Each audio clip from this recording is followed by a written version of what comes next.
సరే, ఇప్పుడు coming to that penile implants అన్నారు కదా, సో అంటే ఇది పెనైల్ ఇంప్లాంట్స్ అయిపోయింది. యూజువల్లీ మనం వింటుంటాం like average sex time, erection time will be some in minutes. So ఈ పెనైల్ ఇంప్లాంట్ చేసుకునే వాళ్ళు how many minutes, how many hours they can do? Will come to the one of the important topic కూడా మాట్లాడదాం దీని తర్వాత. So most important ఏంటంటే normal పర్సన్కి ఒక ఇంప్లాంట్ వేసుకున్న పర్సన్ డిఫరెన్స్ ఏంటి అంటే, ఒక్కసారి సెమెన్ అవుట్ అయిన తర్వాత నార్మల్ ఇండివిజువల్స్లో penile will shrink. Okay, average time ఎంత? లైక్ అదొకటి అపోహ ఉంది అంటే ప్రాక్టికల్ నాలెడ్జ్ ప్రకారం చెప్తే 3 minutes. 3 minutes intravaginal latency time should be 3 minutes or 20 strokes. Okay, anything about 20 strokes or anything about 3 minutes is normal. చాలా మంది ఉమెన్లో ఉన్న ఇది ఒక అపోహ. వాళ్ళ ఫ్రెండ్స్ బేసిక్లీ వాళ్ళు కూర్చున్నప్పుడు డిస్కషన్, మా హస్బెండ్ ఈ రోజు రాత్రి 1 hour చేసిండ్రు, 2 hours చేసిండ్రు. This are facts. నేను చాలా వింటాను కాబట్టి చెప్తున్నాను. This all my personal experience. So ఇట్లాంటి రాంగ్ మిస్కన్సెప్షన్స్ కూడా చాలా డేంజరస్. అంటే it will disturb your family life. Expectations పెరుగుతాయి. And see every individual is different. ఒక్కొక్కళ్ళ టైమింగ్ ఒక్కలా ఉంటుంది. కొందరికి 1 time స్పర్మ్ అవుట్ అయిన తర్వాత సెకండ్ టైం సెక్స్ చేయడానికి కొందరికి 10 minutes పట్టొచ్చు, కొందరికి 10 hours పట్టొచ్చు, కొందరికి 10 days పట్టొచ్చు. ఇవన్నీ నార్మలే. 10 days కూడా నార్మలే. అది వాడి ఇండివిజువాలిటీ. సో 10 days తర్వాత సెక్స్ చేసినా నార్మలే. So 3 minutes or 20 strokes it's absolutely normal. Semen out అయింది అంటే 20 secondsలో 20 strokesలో అవుట్ అయినా నార్మల్. సో ఇది లైక్ నార్మల్ పర్సన్కి. లైక్ ఈ పెనైల్ ఇంప్లాంట్లో ఏంటి అంటే there is no limitation. Sperm out అయిన తర్వాత కూడా పినైల్ సైజ్లో చేంజ్ ఉండదు. Okay, they can have sex at least for 1 hour, 2 hours, 10 hours or 20 hours. వాళ్ళ ఇష్టం. There is no limitation on that. అంటే అట్లా సరే, when they will end that అనే again when he wants to stop, when the men wants to stop the sex. చాలా మంది యంగ్స్టర్స్లో కానీ 99.99% మెన్లో కానీ స్పర్మ్ అవుట్ అయినప్పుడు వాళ్ళ మైండ్లో వచ్చే ఫస్ట్ థాట్, అరే ఇంకా ఎక్కువసేపు చేయాల్సింది, నాకు అంటే ఎక్కువ చేయాలని ఉంటుంది, అవుట్ అయిపోతుంది. For number of reasons, serotonin levels వల్ల కానీ డిఫరెంట్ రీజన్స్లో అయిపోతుంది. సో అట్లాంటి వాళ్ళకి this is an excellent answer. They want have better sex, they want have sex for more time. Implant is always a better. అంటే ఇప్పుడు నార్మల్గా పెన్నిస్ erection లేనప్పుడు like it will be small size. Like మరి ఈ implants చేసిన వాళ్ళ దాంట్లో so normal టైంలో what they will size will be and how? Same erected స్టేట్లో ఉంటుంది, ఆల్వేస్ ఎరెక్టెడ్. అంటే కొద్దిగా ఇన్కన్వీనియన్స్ గా. సో ఇన్కన్వీనియన్స్ లో ఏంటి అంటే దీంట్లో it's a malleable implant. It can bend, penis ని బెండ్ చేసుకోవచ్చు. Or left side of the inner wear అన్న right side of the inner wear అన్న పెట్టుకోవచ్చు. స్పెషల్ కొద్దిగా సపోర్టర్స్ ఉన్న అండర్ వేర్స్ చేసుకుంటే వీళ్ళకి. అంటే ఈ సైజ్ ఎంత ఉంటుంది సార్ ఇంప్లాంట్ చేసిన వాళ్ళ? అంటే సార్ ఫుల్లీ ఎరెక్టెడ్ పెనిస్ ఎంత ఉంటుందో ఆ సైజ్ వస్తుంది. సో బేసికల్లీ అంటే ఇది చాలా మందిలో ఉన్న ఇంకొకటి ఇది ఏంటంటే సైజ్ ఎనార్మస్ గా పెరుగుతుందని. We can never over size, we can never under size the implant. So పెట్టినప్పుడు అది ఫిక్స్డ్ సైజ్, మీకు ఈ సైజ్ లోనే ఉండిపోతుంది.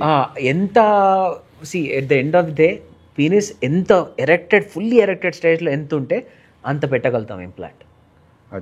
అంటే చాలా మంది యంగ్స్టర్ ఇప్పుడు వాళ్ళకి 50 yearsలో నేను చేసినప్పుడు చెప్తాను, మీ 23-24 years ఉన్నప్పుడు మీ పీనిస్ ఎట్లా ఉండే అట్లా తయారు చేసి ఇస్తాను.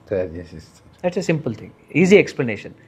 ఎందుకంటే వాళ్ళకు కూడా ఒక ఎక్స్పెక్టేషన్స్ ఐడియా వస్తుంది, ఉన్నదానికంటే ఎక్స్ట్రా చేయలేము.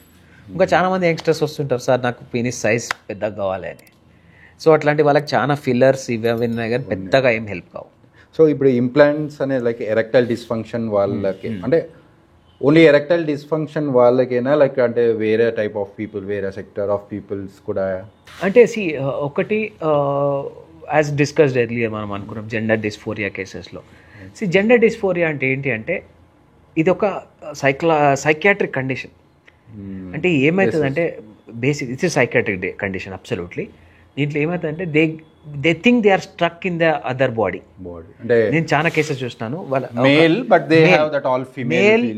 Karyotype normal, everything normal penis, normal good well build body, everything normal. But వాళ్ళ మైండ్లో వాళ్ళు ఫిక్స్ అయిపోతారు, నేను ఈ మేల్ బాడీలో ఫిక్స్ అయినా నేను ఒక ఫీమేల్ని. సార్ అదే gender dysphoria like male to female conversion like surgeries చేస్తాం. అంటే ఎగ్జాక్ట్లీ ఏం సర్జరీ చేస్తాం, how they will be converted? అంటే సార్ బేసిక్లీ వీళ్ళకి ప్రాబ్లం మనం ఐడెంటిఫై చేసిన తర్వాత వాళ్ళు ఐడెంటిఫై ఎట్లా అవుతున్నారు అంటే they are identifying themselves of male or they identify themselves female, అవి చూసుకొని according to that will do surgeries. So ఈ మేల్ వాళ్ళని ఫీమేల్గా కన్వర్ట్ చేస్తారు, లైక్ వాళ్ళకు పెన్నిస్ రిమూవ్ చేసేస్తారు, పీనెక్టమీ చేసి we will make labial folds, vagina లాగా తయారు చేస్తాం. Simple thing. So proper vagina like they can have the absolutely మళ్ళీ సెక్షువల్ లైఫ్ అంతా నార్మల్ ఉంటుంది, నార్మల్. బట్ ఇంటర్ కోర్స్ అవుతారు, but what they get like that feelings, that orgasm, See, at the end of the very important ఏంటంటే every orgasm starts from your brains. This is one part of sexual intercourse is erection in males, yes, or stimulation in females, but everything is your brain related. Yes, it's again your side of it. So orgasms are normal. Okay. Exaggerated ఉండకపోవచ్చు కానీ but still they get orgasms. So ఇప్పుడు female to male కన్వర్షన్స్లో like వాళ్ళకు ఈ breast అనేది breast తీసేస్తాము. Again ఈ రెండు కేసెస్లో most important fertility preservation. అంటే ఇప్పుడు మేల్స్ కన్వర్ట్ అవ్వకముందు they can store their eggs freeze చేసుకోవచ్చు. మేల్స్లో అగైన్ స్పర్మ్స్ని ఫ్రీజ్ చేసుకోవచ్చు. ఈ రెండు కేసెస్లో eggs we can save up to 10 years, sperms we can save up to 25 to 30 years. So ఇవి రెండు మనం సేవ్ చేసుకోవచ్చు. అంటే ఫ్యూచర్లో ఒకవేళ ఫ్యూచర్లో వాళ్ళు ప్రెగ్నెన్సీ ప్లాన్ చేసుకుందాం అనుకున్నా కానీ, but as such they cannot become their biological child. అంటే వాళ్ళ బాడీలో ఇప్పుడు ఒక male wants to carry baby inside is not a possibility yet. ఎందుకంటే యుట్రైన్ ట్రాన్స్ప్లాంట్ జరిగినాయి, but again the success rate again ఏ మేల్లో పెట్టి ట్రయల్ చేసింది పెద్దగా లేదు, సక్సెస్ లేదు. ఫీమేల్స్లో again females they still a possibility. వాళ్ళకి యూట్రస్ తీసేయకపోతే we can still do an IVF and give them a baby. ఈ ఫీమేల్ టు మేల్ వాళ్ళ దాంట్లో పెన్నిస్ create we can create implant చేస్తాము. యూరినరీ ఆరిఫైస్ని పెంచుతాము and we will do an implant. And breast again ఒక మేల్గా identify అయినప్పుడు breast తీసేస్తాము, ఒక female identify అయ్యే వాళ్ళకి బ్రెస్ట్ ఇంప్లాంట్స్ పెడతాం. అంటే ఇవన్నీ స్టెప్డ్ ఉంటుంది. అంటే అగైన్ 3 people ఇన్వాల్వ్ అవుతారు ఇక్కడ. One is plastic surgeons to do breast implants, and they can help us in the reconstruction of the penis too, and urologist to change the urinary pathways. ఎందుకంటే పీనెక్టమీ చేసినప్పుడు again యూరెథ్రాని shorten చేయాలి. So this again a time process. And so ఇట్లా it's again ప్రతిదీ ఒక step process ఉంటుంది. 3 people involve అవుతారు ఇక్కడ, ఒక proper urologist, plastic surgeon and andrologist. అంటే మన తెలుగు స్టేట్స్లో హైదరాబాద్లో అనుకోండి ఈ సర్జరీస్ అవుతున్నాయా, లేకపోతే ఇక్కడ లేదు other part of the India? చాలా వరకు ఇక్కడ చేసుకోకపోనికి 2-3 రకాల కారణాలు ఉన్నాయండి. ఎందుకంటే ఒక ఇది టీమ్ వర్క్ అండ్ ఇది కార్పొరేట్స్లోనే చేయొస్తుంది. ఒక చిన్న మా లాంటి స్టాండర్డ్ సెంటర్స్లో ఇది పాసిబిలిటీ కాదు. ఎందుకంటే it needs a proper ICU setup and 3 specialist doctors, ఒక long surgery and quite expensive surgery. ముంబైలో చేయని కారణం ఏంటంటే చాలా వరకు కేసెస్లలో మనకి అక్కడ చాలా NGOs ఫండ్ చేస్తారు వీళ్ళకి ఎనీ సర్జరీస్కి వాళ్ళే ఫండ్ చేస్తారు. అండ్ ఎక్సలెంట్ సర్జన్స్ కూడా ఉన్నారు ముంబైలో. బేసిక్లీ ఇండియాలో one of the top experts అంతా ముంబైలో ఉన్నారు. మన దగ్గర స్టిల్ ఇంకా అంతా ఎంత ఉంటుంది sir? Around 10 to 15 lakhs. 10 to 15 lakhs. So ఈ ముంబై వాళ్ళ దాంట్లో దే ఆర్ ఫండింగ్ కాబట్టి ఆల్ ది హాస్పిటల్స్ అక్కడ బాగా చేస్తున్నారు కేసెస్. సో అంటే ఇక్కడ ఉన్న వాళ్ళు కూడా ఇంకా అక్కడికి వెళ్ళి చేసుకొని వస్తారు.